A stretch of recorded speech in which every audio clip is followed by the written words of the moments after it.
একটা মেয়ে কিন্তু অনেক নরম মনের থাকে। সেই মেয়েটা কখন এত শক্ত হয় জানেন? তখনই যখন তার ধৈর্যের বাঁধ ভেঙে যায়। আমি যুদ্ধ করতে করতে ট্রান্সপ্লান্টের পর আমি আল্লাহর কাছে শুকরিয়া জানিয়েছি যে আল্লাহ, আমি মনে হয় হাফ ছেড়ে বাঁচলাম, আমি বোধহয় একটু শান্তির মুখ দেখতে পারবো এবার।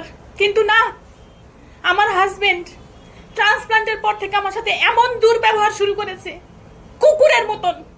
আমি যে একটা ডোনার, আপনার বাসার একটা কাজের মানুষের থেকেও যদি আপনি একটা কিডনি নিতেন, তার পাটা ধুয়ে ধুয়ে মনে পানি খেতেন, অনেকেই বলে। আমি আসলে আজকে এখানে উপস্থিত হয়েছি, মানে উপস্থিত হতে বাধ্য হয়েছি আমার হাজবেন্ড জামিনে আসার পর থেকে যে সমস্ত মিথ্যাচারগুলো প্রচার করছে, এটার মানে বিরুদ্ধেই আমার এখানে আজকে আসা, আপনাদেরকে এত কষ্ট করে এখানে ডাকা।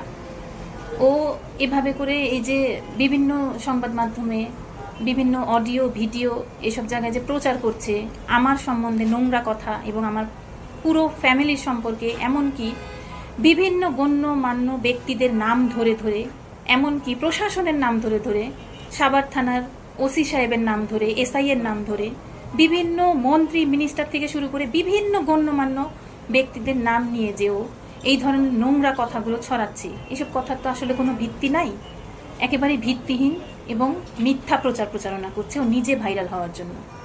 তো এটারই বিরুদ্ধে আজকে আমার এখানে আসা, যে ও কেন করছে এগুলো। এই যে আমি একটা মেয়ে, আমার সংসারটার বয়স 20 বছর। এই 20টা বছর ধরে আমি যে আমার সংসারে, আমার হাজব্যান্ড অসুস্থ, আপনারা সবাই ইতিমধ্যে বিষয়টা জানেন যে ও কিডনির প্রবলেম, কিডনির পেশেন্ট ছিল।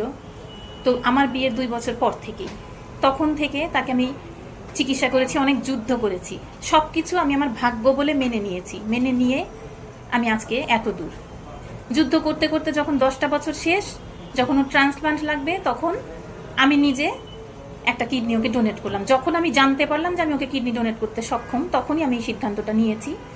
এবং এটা ট্রান্সপ্লান্টটা হতে যে টাকা পয়সার যে ব্যাপারটা থাকে, সেটাও কিন্তু সম্পূর্ণ আমার ফ্যামিলি, আমার মা বাবা ভাই বোন, আমার আত্মীয় স্বজনের হেল্প নিয়ে। এবং তার আগে 10 বছর যে ও মেডিসিনে ছিল, সেটাও কিন্তু আমার আত্মীয় স্বজনের হেল্প নিয়ে করা। ও কিন্তু সম্পূর্ণরূপে এই 18টা বছর, ও বিয়ের 2 বছর পর থেকে, অসুস্থ হওয়ার পর থেকে ও বেকার। 18টা বছর ও বেকার ছিল, কোনো ইনকাম ওর ছিল না। এই যে আমি একটা মেয়ে মানুষ, তখন আমার যখন বিয়ে হয় তখন তো আমার 16-17 বছর বয়স। তখন থাকতে যে আমি যুদ্ধ করে আসছি, কিসের জন্য জানেন?